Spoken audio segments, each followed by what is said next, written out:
Congratulations, you lucky bugger. You're friends with an autistic person. What now? Kill me. If you want to be more accommodating of your autistic friends, but you don't really know what to do beyond saying things like, here if you need anything. Here are some things that you can do from an autistic person who needs help. Here's some suggestions of some stuff you can do while you're hanging out or just be aware of to be a generally better friend. It is important to note though that every autistic person is different and they will have different preferences and things that they do and don't like. These are just things that I've thought of and think would be cool to consider. Firstly, don't be afraid to be direct. When asking us to hang out, being really specific can be helpful. If you ask me if I want to do something, I will struggle to give an answer to that unless I'm given the conditions and the terms. Why did I say it that way around? It also removes that awkwardness of like, what do you want to do? No, what do you want to do? If you just suggest something like, do you want to go somewhere? Do you want to go to one of our houses and hang out? Specify whether anyone else will be there or give expectations on how long it will be. That is a big one. That is a really big one. For me, I find it really helpful if someone's like, hey, do you want to hang out for a bit this afternoon?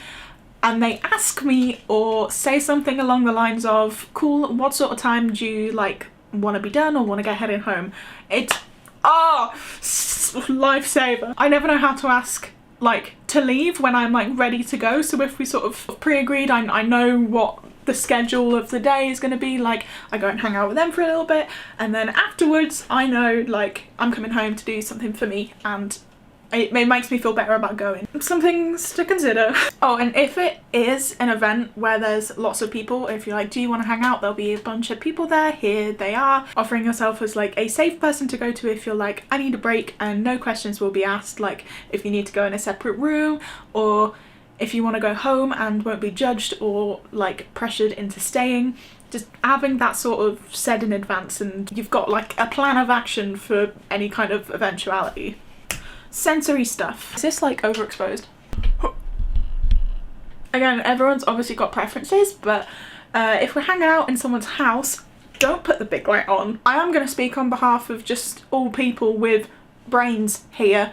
The big light is awful, don't do that. If you're hanging out in your home, you've obviously got a lot more control over the environment and you can take into account their preferences a lot more in whether or not they like having things on in the background, music, stuff like that, or whether that's just completely overwhelming. You can have mood lighting, not for like saying the mood, unless non-overwhelming, good vibes, cozy. If you're going somewhere where there'll be a lot of noise, maybe don't. No, for example, if I wanted to like go and get coffee with someone, if it's like busy or noise of the coffee machines and stuff is bugging me, I prefer to like get it to take out and we can like walk while we're having it and stuff, and I find that just so much easier to not go insane. Activities. So I'm not saying every single time you hang out with an autistic person you need to, I feel really cringe that hang out. Every time you spend time with an autistic person, you don't have to like have something crazy extravagant planned. But for me personally, I find it so much easier talking when I'm doing something, whether that be just like having something stimming, fidgeting with, or just like you're both doing an activity together. So that could be something like, do you want to come over and play Mario Kart? Obviously, you're not just gaming, or you can if you want to, nothing wrong with that, but like things like small talk can be really hard not having something else to be doing. Bonus points if the activity you do is something to do with their special interest. They will love you forever. If you want to get late, I think it's important to be aware also that just because we might not like reciprocate questions in conversation, it doesn't mean that we don't give a shit.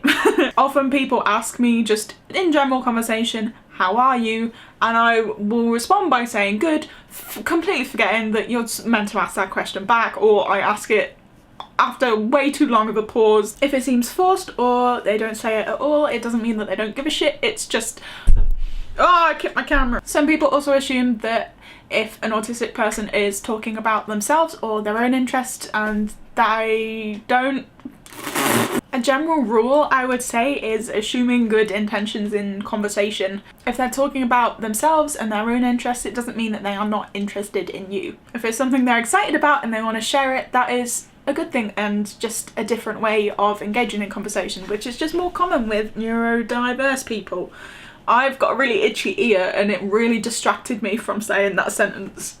Along those lines, being aware of autistic love languages can be a really cool thing, whether you want to like do it intentionally or whether you want to just like understand a bit better some of the things that autistic people may be doing to show that they love you. I hit myself in the eye. The neurotypical love languages are stuff like acts of service, gift giving, etc. I can't remember. Words of affirmation, physical touch, quality time, that might be all of them. There are some things that people will consider the autistic versions of that. Stuff like info dumping, body doubling, spoon sharing, pressure and sensory stuff, and penguin pebbling. If someone does these things to you, for you, with you, they like you. Probably. In general, don't be judgy, be open and welcoming to any kinds of traits or things that autistic people do differently. This might be common sense to those of you that are nice. Giving us the space and the freedom to execute our routines and show off our quirks and just generally unmask is like the best thing that a friend could do. Ask about their preferences, consider their sensory needs. Understand that we might socialise differently and that does not mean we socialise badly. We can show our love in different ways and sometimes we like to receive it in different ways too. But if you're here and you're wanting to learn more, you're already doing a good job. Everyone is different, but I hope this has given you a little idea of some things you could consider or you could ask about. Just be nice, have fun. Don't be a dick. Oh! Good night.